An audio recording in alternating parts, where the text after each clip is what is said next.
오늘 우리에게 새날을 주신 하나님을 찬양하겠습니다. 찬송가 523장 찬양합니다.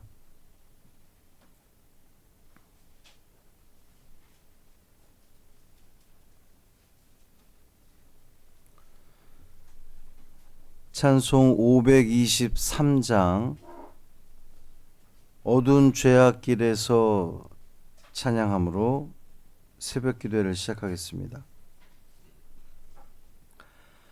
어두운 죄악길에서 목자 없는 양같이 모든 사람 길 찾아 헤맨다.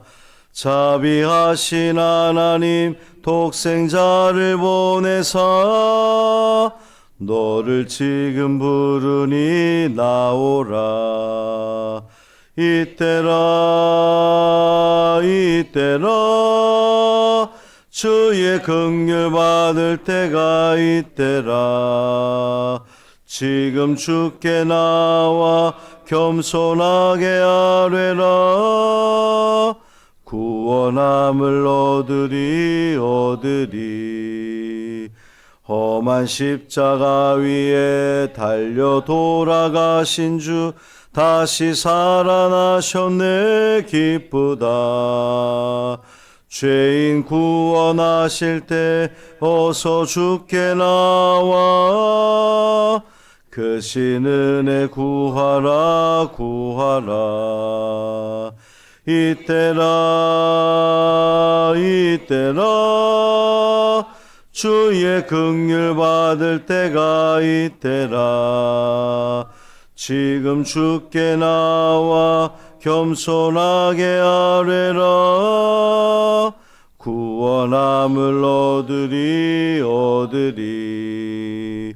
주의 귀한 말씀에 영원 생명 있나니 주님 너를 용서해 주신다.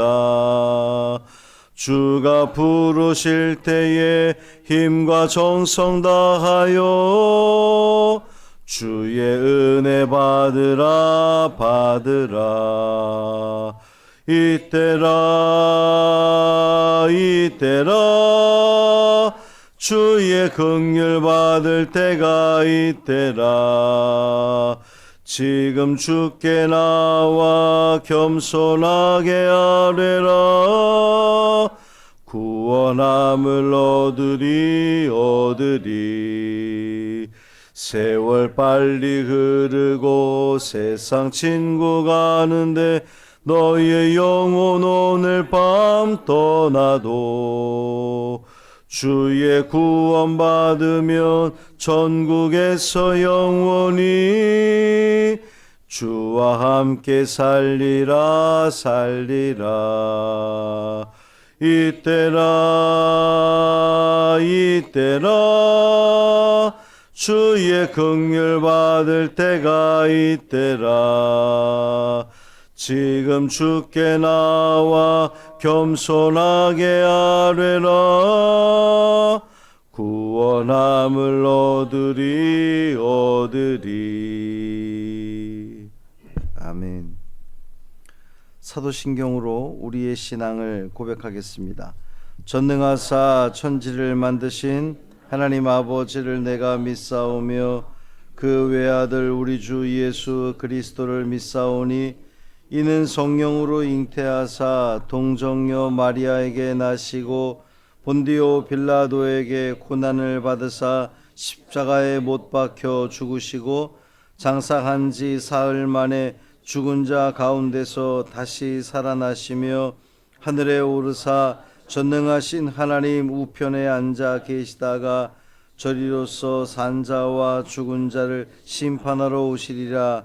성령을 믿사오며 거룩한 공회와 성도가 서로 교통하는 것과 죄를 사하여 주시는 것과 몸이 다시 사는 것과 영원히 사는 것을 믿사옵나이다. 아멘. 말라기 3장 7절부터 12절까지 말씀입니다.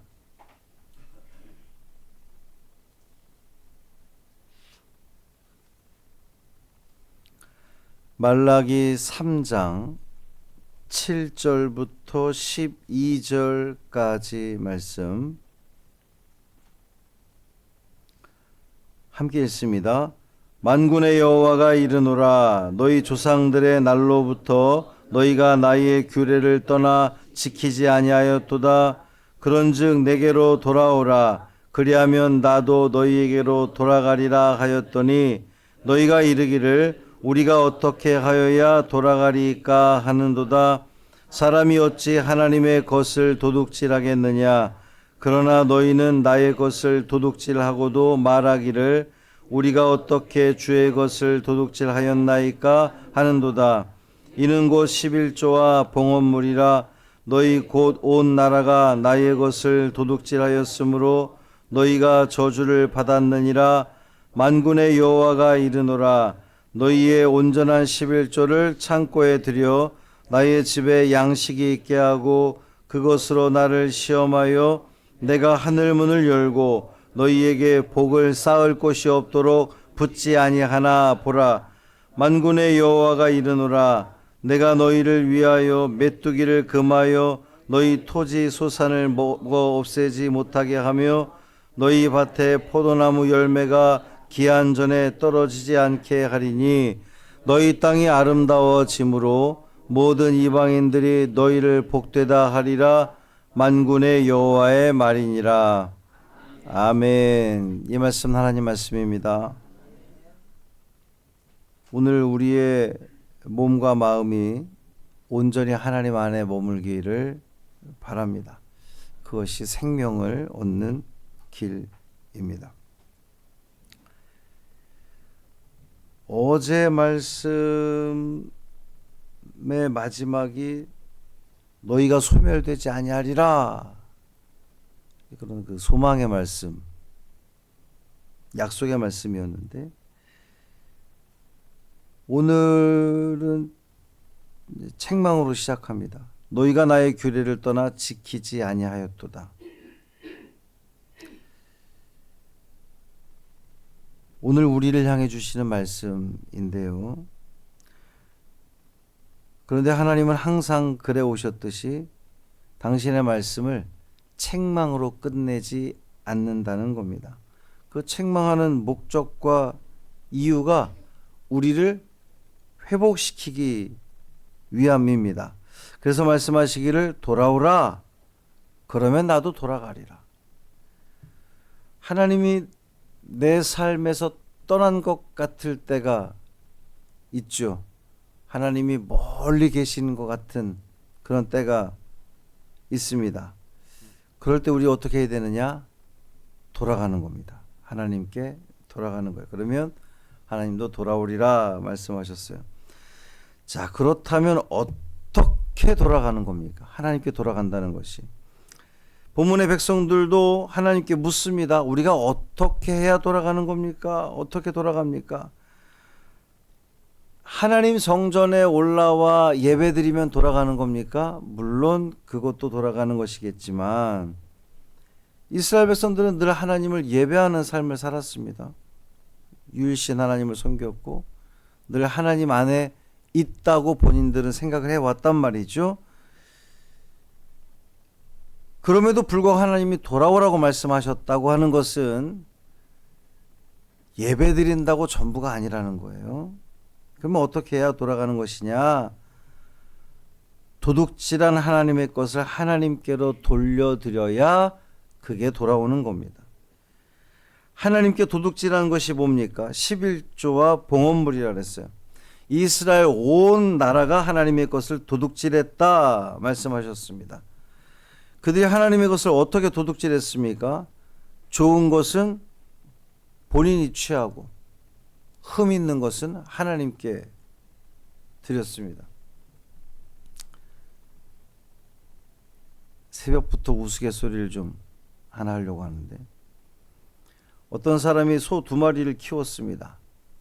그래서 하나님께 기도했어요. 하나님, 이 소들이 병도 나지 않고 아주 튼튼하게 잘 크게 되면 제가 절반을 하나님께 바치겠습니다. 그랬더니 정말 소 2마리가 아주 튼실하게 건강하게 살이 잘 오르게 컸습니다. 그러다 갑자기 한 마리가 시름시름 앓더니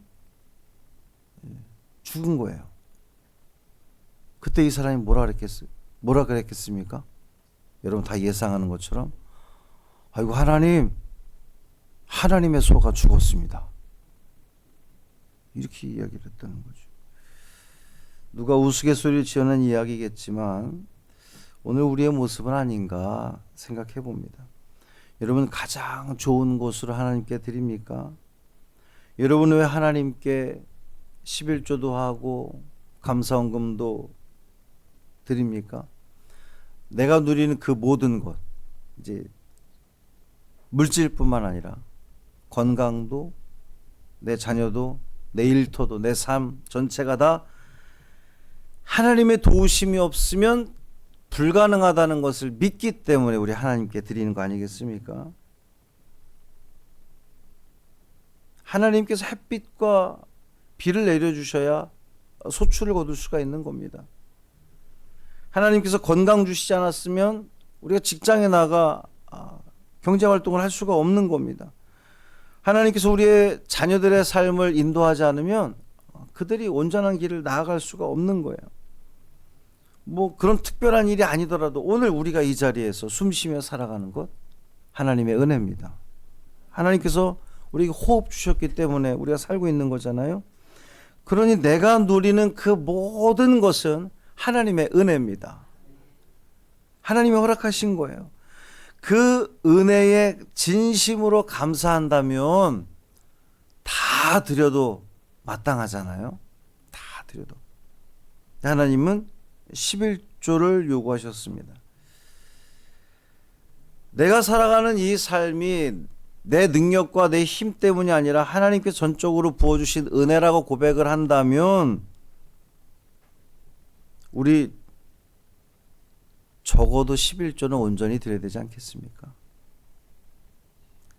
10절 말씀은 너무나 유명한 말씀인데 너희의 온전한 11조를 창고에 들여 나의 집에 양식이 있게 하고 그것으로 나를 시험하여 내가 하늘문을 열고 너희에게 복을 쌓을 곳이 없도록 붙지 아니하나 보라 그랬어요. 성경에서 하나님께서 당신을 시험하라고 말씀하신 것은 이 구절이 유일합니다. 원래 주 하나님을 시험하지 말라고 말씀하셨는데 오늘 본문에서 하나님이 시험해봐라. 나를 시험해봐라. 너희들이 온전한 11조를 드렸을 때 내가 너희들에게 얼마나 대단한 복을 내려주는지 한번 좀 시험해봐라. 그만큼 하나님 자신 있다는 거죠. 하나님의 뜻이 명확하다는 말씀입니다. 반드시 그렇게 하시겠다는 하나님의 의지의 표현이기도 합니다. 우리가 온전한 11조를 하나님께 드리면 하나님께서 복을 주시는데 쌓을 곳이 없을 만큼 복을 주신다는 축복의 말씀입니다. 뿐만 아니라 11절 보면 내가 너희를 위하여 메뚜기를 금하여 너희 토지 소산을 먹어 없애지 못하게 하며 너희 밭에 포도나무 열매가 기한 전에 떨어지지 않게 하리니 그랬어요. 농사를 짓다 보면 메뚜기는 당연히 출몰하는 거죠. 하나님께서 막아주시겠다는 겁니다. 누구에게? 온전한 11조를 드리는 자들에게. 포도나무 열매가 기한 전에 떨어지지 않는 것은 당연합니까? 은혜입니다. 당연하지 않아요. 엄청난 비가 쏟아지면 다 떨어지고 마는 겁니다. 소출을 거둘 수 없는 거예요. 근데 하나님께서 막아주시겠다는 거죠. 기한 전에 떨어지지 않도록 하나님께서 막아주시겠다. 누구에게? 온전한 11조를 드리는 자들에게. 자, 우리 하나님은 왜 이렇게 하시는 거죠? 12절 보면 너희 땅이 아름다워짐으로 모든 이방인들이 너희를 복되다 하리라 만군의 여호와의 말이니라. 11조를 온전히 바치는 자들에게 하나님께서 복을 내려주시는데 그 땅이 아름다워진다는 겁니다. 그리고 그 모습을 바라보는 모든 이방인들이 하나님의 복을 인정하게 됩니다. 결국 그들이 하나님께 영광 돌리게 되는 것이죠. 어제 말씀에서도 하나님께서 제사장들을 이렇게 연단하시고 성결케 하시는 이유가 뭡니까? 그들로부터 온전한 제사를 받기 위해서라 그랬어요. 오늘 말씀도 같은 맥락입니다. 하나님께서 하나님의 백성들로 하여금 온전한 11조를 드리게 하고 그들이 11조를 드리고 하나님께서 받으시면 더 큰 은혜로 부어주시고 그 모습을 바라보는 모든 세상 사람들이 이야 하나님은 살아계시구나 영광 돌리게 된다는 말씀입니다. 사랑하는 성도 여러분, 하나님께 최선의 것으로 가장 좋은 것으로 드리시길 바랍니다. 그 물질이든 시간이든 여러분의 열정이든 남는 거 드리지 마시고 가장 좋은 것으로 드려 보세요. 오늘 하나님께서 말씀하셨잖아요. 나 시험해 봐라. 아니, 이것으로 시험하는 건 정당한 겁니다. 하나님께서 그렇게 하라고 말씀하셨으니 온전한 11조, 온전한 우리의 헌신, 온전한 시간 주님께 드려보십시오. 하나님께서 얼마나 복을 주시나 한번 시험해 보세요. 우리 하나님 반드시 여러분의 삶에 넘치는 은혜로 모자람이 없는, 부족함이 없는 귀한 삶으로 인도해 주실 줄 믿습니다. 할렐루야. 살아계신 아버지 하나님 감사합니다. 오늘도 하나님께서 우리에게 말씀하셨습니다. 세상에 돌아다니는 말이 아니라 오직 주의 말씀으로 우리가 무장되기를 원합니다. 하나님께서는 우리들에게 온전한 11조, 온전한 봉헌물 그곳으로 드려봐라. 내가 얼마나 너희에게 큰 복을 내려주는지 시험해봐라 말씀하셨습니다. 주님께서 이렇게까지 말씀하셨음에도 불구하고 우리는 하나님을 온전히 신뢰하지 못하고 여전히 온전히 드리지 못하며 감춰두고 떼어두고 남는 것 주님께 드리는 우리의 모습은 아닌지 돌아보게 하여 주옵시고 복받기를 원한다고 우리가 말로만 하는 것이 아니라 말씀에 의거하여 살아감으로 말미암아 하나님께서 내려주시는 그 귀한 하늘의 복을 다 누리는 당신의 백성들 되게 하여 주옵소서. 한 달의 삶을 온전히 주님께 맡기기를 원하며 우리 주 예수 그리스도의 이름으로 축복하며 기도합니다. 아멘.